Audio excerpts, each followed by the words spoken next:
This YouTube channel does not promote any violent, harmful, or illegal activities.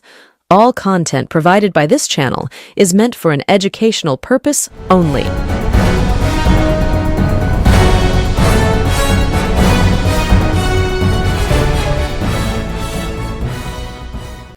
নমস্কার, আমি সায়ন্তন চক্রবর্তী। আপনারা দেখছেন বঙ্গচক্র ইউটিউব চ্যানেল।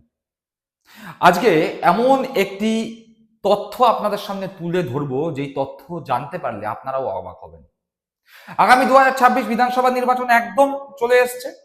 প্রত্যেকটা দল নিজেদের প্রার্থী তালিকা নিয়ে ঝাড়াই বাছাই পর্ব শুরু করে দিয়েছে। কে কোথায় প্রার্থী হবে, কে কোন জায়গা থেকে প্রার্থী হলে ভালো হবে সেই সংশ্লিষ্ট দলের, অথবা কাকে কোথায় প্রার্থী না করলে বরং সেই দল লাভবান হবে, সেই নিয়ে এখন প্রত্যেকটি রাজনৈতিক দলের মধ্যে, অন্তত এই পশ্চিমবঙ্গে, বেশ উত্তেজনা, ব্যস্ততা।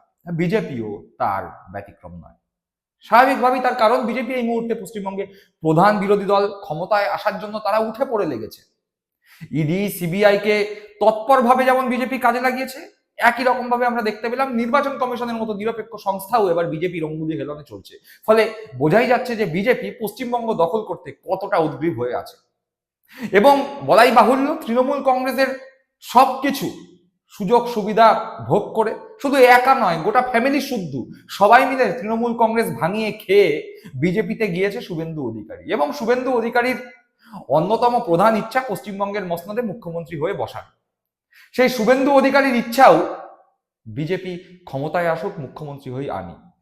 যেই শুভেন্দু অধিকারী তৃণমূল কংগ্রেসে থাকতে নিজে লম্বা চওড়া প্রার্থী তালিকা তৈরি করত, বলাই বাহুল্য মমতা বন্দ্যোপাধ্যায় তৎকালীন সময়ে শুভেন্দু অধিকারীর চোখ দিয়েই 5-6টি জেলা দেখতো। শুভেন্দু অধিকারী যেই তালিকা তৈরি করে দিত, বলা যায় সেই তালিকাতেই শিলমোহর দিত মমতা বন্দ্যোপাধ্যায়। শুভেন্দু অধিকারীর তালিকার প্রার্থীরাই দেখা যেত বিধানসভা ভোটে তৃণমূল কংগ্রেসের প্রতীকে প্রতিদ্বন্দ্বিতা করছেন। বিজেপিতে গিয়েও শুভেন্দু অধিকারীর সেই অভ্যাসের খুব একটা পরিবর্তন ঘটেনি। আমরা দেখতে পেয়েছি লোকসভা ভোটে সেরকম ঘটনা। দিলীপ ঘোষ নিজের জেতা মেদিনীপুর আসন থেকে সরে গিয়ে শুভেন্দু অধিকারী সেই রকম ইচ্ছার কারণেই বলা যায় দাঁড়াতে বাধ্য হয়েছিলেন বর্ধমানের একটি আসন থেকে। সেখানে শুভেন্দু ঘনিষ্ঠ অগ্নিমিত্রা পালকে মেদিনীপুরে দাঁড় করানো হয়। এরকম ইচ্ছা আমরা দেখতে পেয়েছি অতীতে বিজেপির মধ্যে গিয়েও শুভেন্দু অধিকারীর এই ইচ্ছার কোন রকম পরিবর্তন ঘটেনি। আর 2026 বিধানসভা ভোটের আগে সেই ইচ্ছার পরিবর্তন ঘটবে না, এটা অত্যন্ত স্বাভাবিক। শুভেন্দু অধিকারী এবারেও 2026 বিধানসভা নির্বাচনের আগে একটা লম্বা চওড়া তালিকা তৈরি করেছিলেন, প্রার্থী তালিকা। যেই প্রার্থী তালিকায় নিজের ঘনিষ্ঠ, নিজের পছন্দের লোকজনদের নাম ছিল। এবং তিনি মূলত দক্ষিণবঙ্গের বিভিন্ন জেলা, যেই জেলাগুলো তার দায়িত্বে ছিল একসময় তৃণমূল কংগ্রেসের থাকাকালীন, অর্থাৎ পূর্ব মেদিনীপুর, পশ্চিম মেদিনীপুর, বাঁকুড়া, পুরুলিয়া, ঝাড়গ্রাম, মুর্শিদাবাদ, মালদা। আবার বলছি, পূর্ব মেদিনীপুর, পশ্চিম মেদিনীপুর, ঝাড়গ্রাম, পুরুলিয়া, বাঁকুড়া, মুর্শিদাবাদ, মালদা, এই 7খানা জেলার কারা কারা বিজেপির প্রার্থী হবে আগামী 2026 বিধানসভা নির্বাচনে, তার একটা প্রার্থী তালিকা সম্ভবত শুভেন্দু অধিকারী তৈরি করে ফেলেছিলেন। এবং সেই তালিকা দলের অভ্যন্তরে কেন্দ্রীয় নেতৃত্বদের কাছে পেশও করে দিয়েছিলেন। নিশ্চিত ছিলেন, কনফিডেন্ট ছিলেন, আত্মবিশ্বাসী ছিলেন তার ঘনিষ্ঠ লোকজনরা, যাদের নাম এই প্রার্থী তালিকায় তিনি লিখেছেন, তারাই আগামী 2026 বিধানসভা নির্বাচনে পদ্মফুলের টিকিটে বিধানসভা ভোটে অবতীর্ণ হবেন, ভোট যুদ্ধে লড়াই করবেন। কিন্তু সবসময় শুভেন্দু অধিকারী যেভাবে ভাবছেন, সেরকম ভাবে ঘটনা প্রকৃতি অন্তত এই 2026 পড়ার সঙ্গে সঙ্গে ঘটছে না। আমরা এর আগে একাধিক এপিসোডে বলেছিলাম যে শুভেন্দু অধিকারী 2026 খুব একটা ভালো যাবে না। আমি জানি না শুভেন্দু বাবু ভাগ্যে বিশ্বাস করেন কিনা, আমি জানি না শুভেন্দু বাবু জ্যোতিষশাস্ত্রে বিশ্বাস করেন কিনা, কিন্তু যদি তিনি ভাগ্যে বিশ্বাসী হন, জ্যোতিষশাস্ত্রে বিশ্বাস করেন, তাহলে শুভেন্দু বাবুর উচিত এই মুহূর্তে কোনো না কোনো হস্ত বিশারদের কাছে গিয়ে হাত দেখানো। তার কারণ, যে কথা আমরা বলেছিলাম যে এই 2026 শুভেন্দু অধিকারীর জন্য ভালো যাবে না, তার আভাস মিলেছিল 2026-এর শুরুতেই। অমিত শাহ যখন বাংলায় এসেছিল, বৈঠক করে গেছিল, দিলীপ ঘোষকে নতুন করে অ্যাক্টিভ হওয়ার নির্দেশ দিয়েছিল, তখন থেকেই বোঝা গিয়েছিল শুভেন্দু অধিকারী 2026 ভালো যাবে না। তারপরে অভিষেক বন্দ্যোপাধ্যায়ের নন্দীগ্রামে পদার্পণ, নন্দীগ্রাম 1, নন্দীগ্রাম 2-এ রমরম করে সেবাশ্রয় ক্যাম্প, সেবাশ্রয় ক্যাম্পের পরে সমবায় সমিতির নির্বাচন, সেখানে বিজেপির ভরাডুবি। শুভেন্দু অধিকারীর বিরুদ্ধে বিজেপির নেতা 3 কোটি টাকার তছরূপের অভিযোগ আনলো। সবই ঘটেছে 2026-এ। আর এই 2026-এই শুভেন্দু অধিকারী মনে মনে ভেবেছিলেন যে তার ঘনিষ্ঠ যে সমস্ত ব্যক্তিদের আগামী 2026 বিধানসভা নির্বাচনে প্রার্থী করবেন, সেটাও এই মুহূর্তে বঙ্গ বিজেপির রাজ্য সভাপতি শ্রমিক ভট্টাচার্যের গুগলিতে একেবারে তছনছ। হবে না শুভেন্দু ঘনিষ্ঠ কোন নেতা আগামী 2026 বিধানসভা নির্বাচনে প্রার্থী। কি ভাবছেন? হাওয়ায় কথা বলছি, কথা ভাসিয়ে দিচ্ছি। দেখুন, অনেকে আমাকে চটি চাটা বলেন, অনেকে আমাকে বলেন কোত্থেকে এরকম আজগুবি খবর পেয়েছো। যদিও এই প্রতিবেদক হিসাবে কোথা থেকে খবর পেয়েছি সেই সোর্স বলতে আমি বাধ্য নই, কিন্তু আজকে আমি সেই সোর্স ডিসক্লোজ করছি।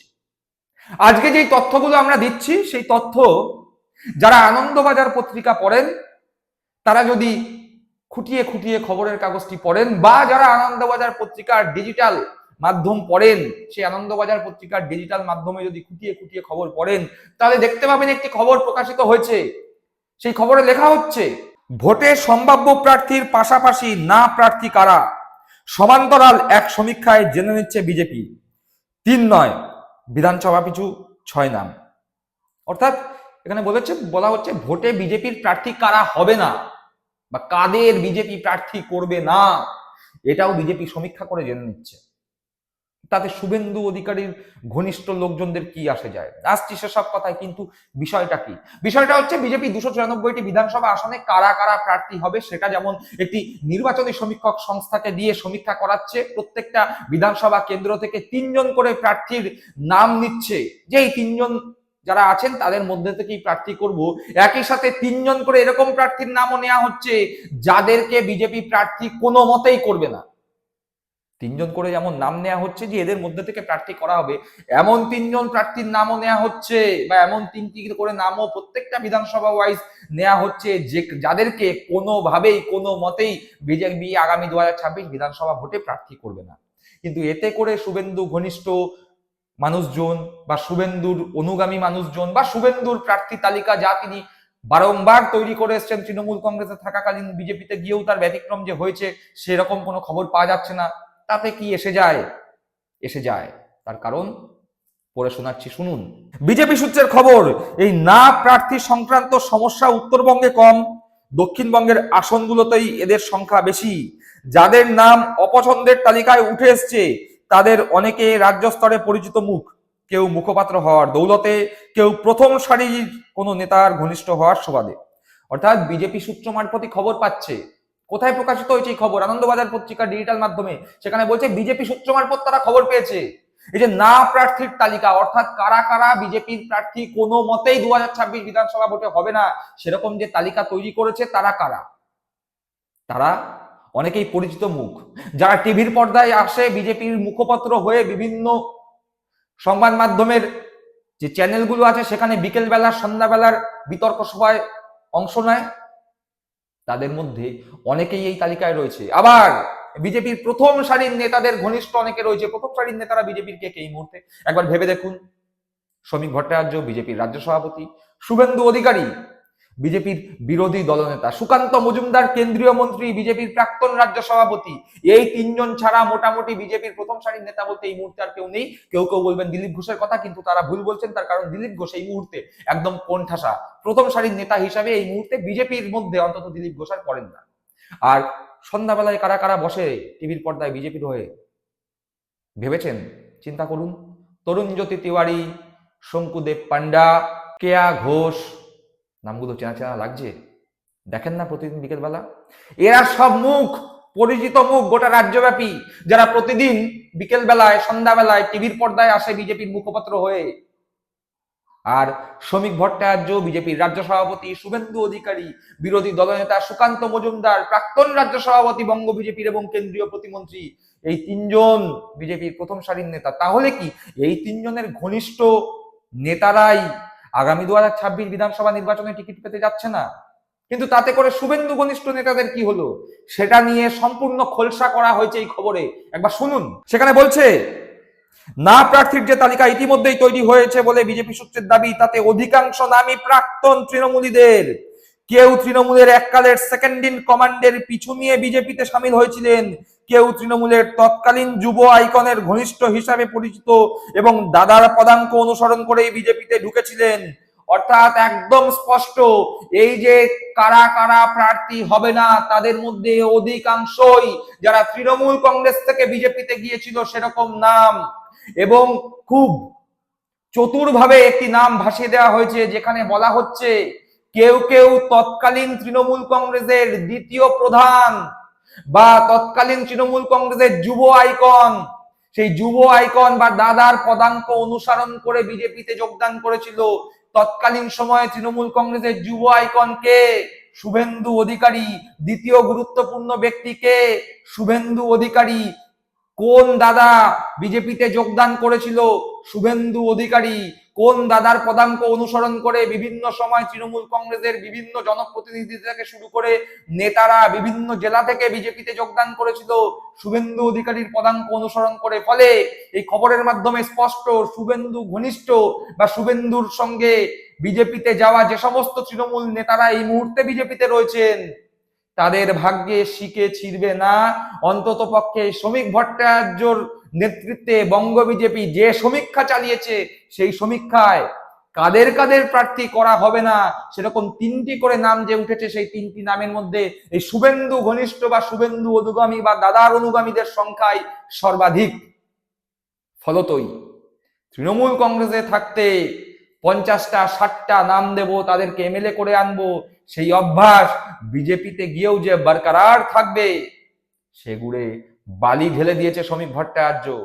শ্রমিকের গুগলিতে একেবারে চমকে গিয়ে স্লিপে ক্যাচ আউট হয়ে গিয়েছে শুভেন্দু অধিকারী। এখন একুলো গেল ওকুলো গেল, সবকুল হারিয়ে শুভেন্দু এখন বিজেপির কেন্দ্রীয় নেতৃত্বের দরবারে কান্না করতে গেছেন।